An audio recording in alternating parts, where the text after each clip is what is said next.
Well, welcome to Lighting the Candle, a World That Works. And I am Bill Correll, still and again. And I'm here with my longtime friend and intellectual partner with regard to having conversations for empowerment and really kind of taking a look at the world, Ken Caputo. Today is going to be a very interesting day.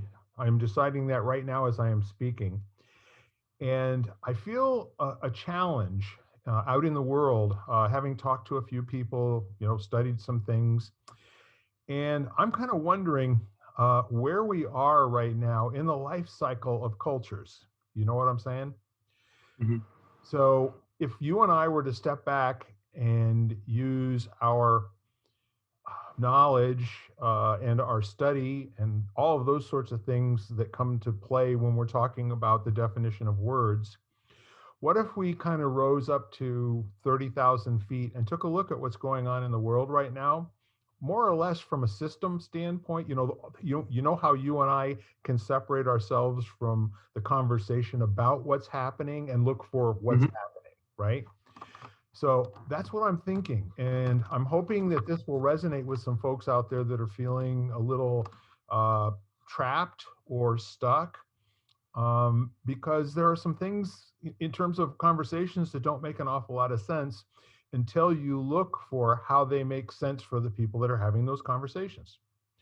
And I really feel, Ken, that you and I are of the same makeup in terms of being able to objectively see what the motivations are, understand them clearly without judgment or without taking away any power from any side. And I mean, to kind of kick the whole thing off, if we look throughout history, and let's just take what happens when people go to war. And if you're ever not comfortable with this conversation, either as a listener or a participant, all you folks at home, I want you to stick with us until we're done. We will never leave you hanging in a state of being disempowered. And you may hear one or two things that might seem like we're headed that direction.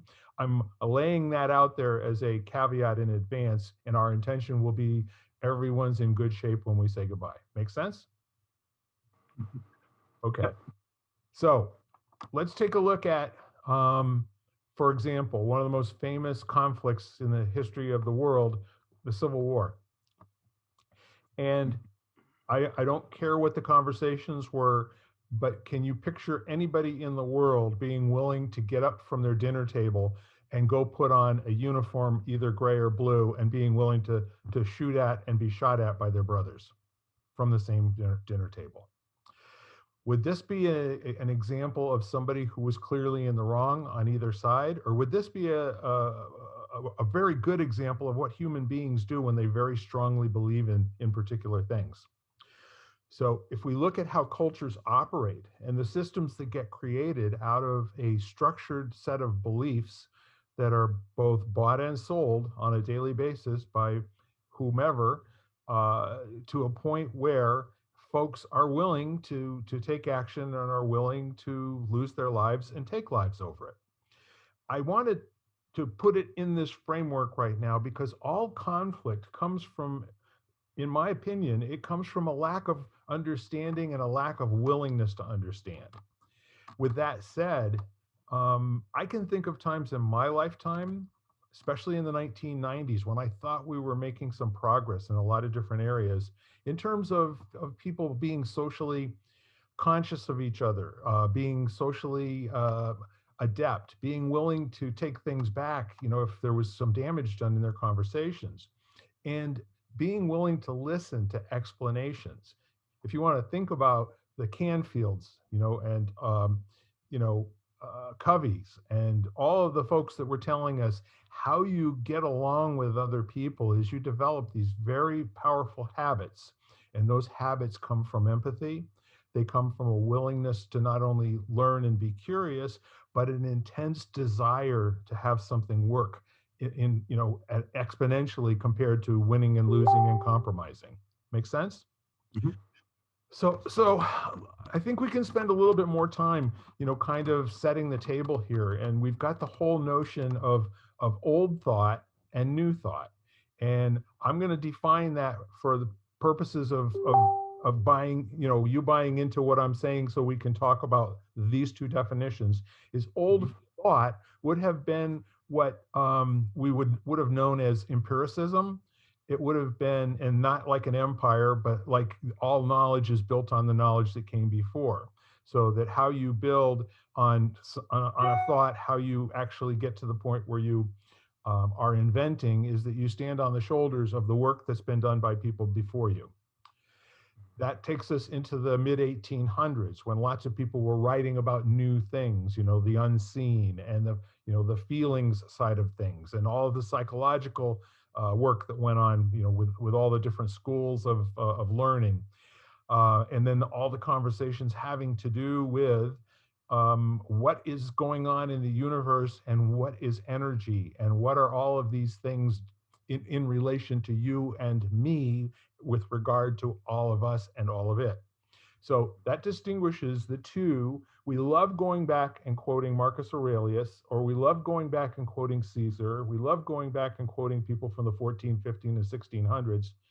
And then now we have the New Thought, which also gave us social order distinctions. In the mid 1800s was when guys like actually the great philosophers, Locke, Rousseau, and in his time, Karl Marx was a very smart man, and Karl Marx put his mind to a problem that he perceived that was overtaking all of the systems, the country systems that had monarchs. And so what he was able to do was to simplify all of that speaking and teaching. So now, if we take a moment, and I'm going to take a breath here, Ken, but I wanted to have this preamble to sort of set up what are the things that you and I retreat to in order to make some sense out of what doesn't seem to make sense in this world at the moment. Where do we go? I usually go to mental alchemy. and I guess, I mean, if you're coming from a place of, for a lot of people, they're coming from a place of, if it ain't broke, don't fix it. And, but then someone else may look at that and say, well, it is broken, or it's going to break. Right. And I'm telling you, it does need to be fixed. And they're like, doesn't look broke to me, not hurting me at all. So I mean, the Civil War, if you relied on unpaid labor, as slaves for your economic model, that's not broken to you.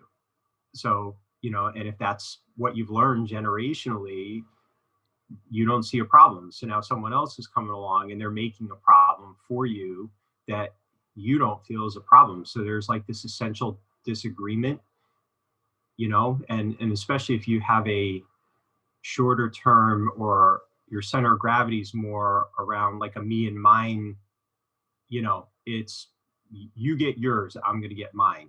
I had someone in business who that was their thing. It's look, I made mine. I did all the hard work. I made the sacrifices. You go get yours. But the problem was we were supposed to be in a partnership, and them continuing to make the choices they were making it so that I couldn't actually have a fair shot at getting mine.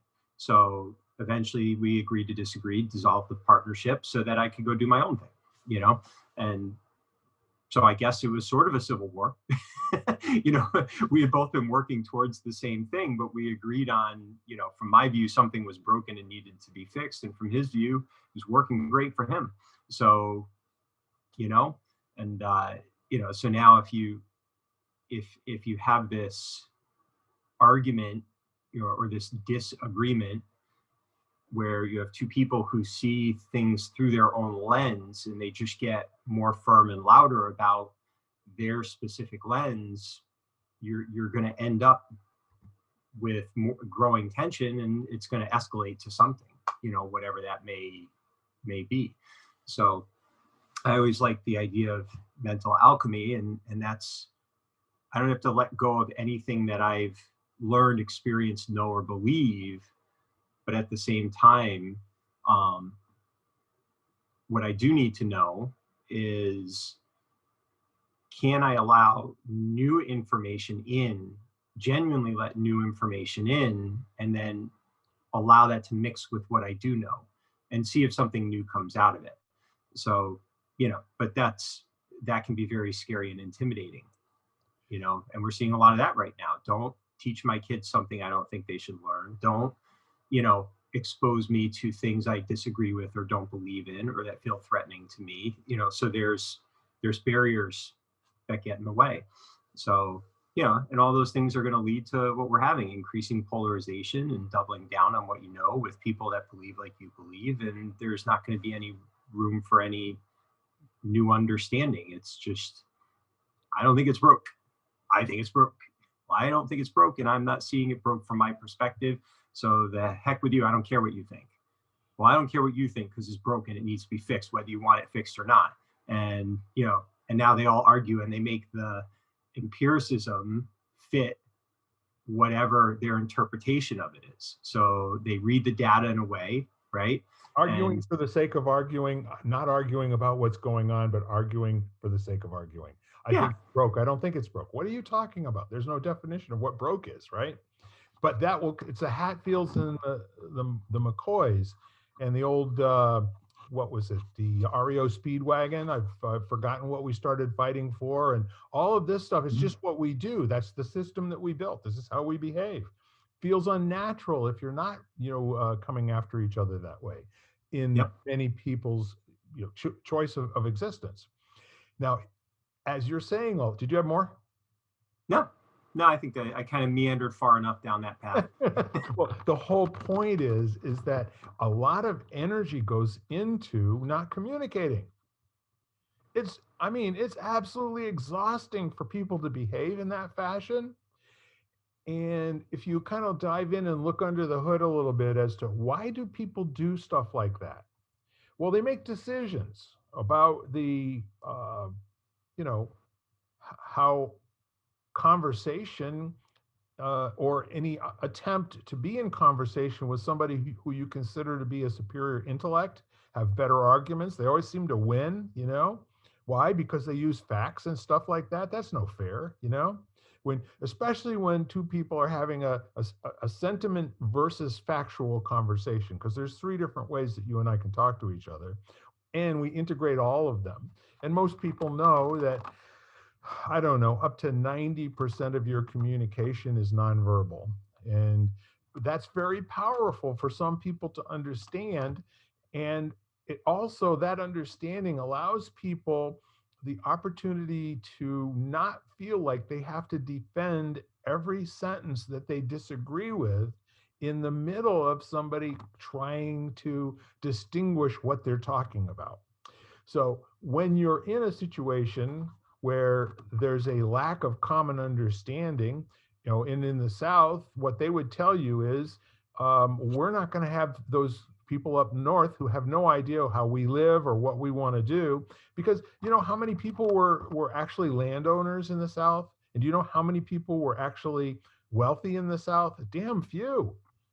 There were very few plantations, per population. There were a lot of non-slave folks that lived in cities and lived in small. There were a lot of white sharecroppers. There were arguably more people were working in the fields that were white in many instances than were working as slaves that were owned by the plantation owners. Not everyone had a plantation owner's wealth to be able to own slaves.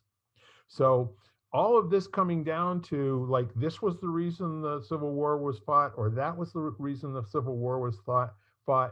I think you hit it on the head.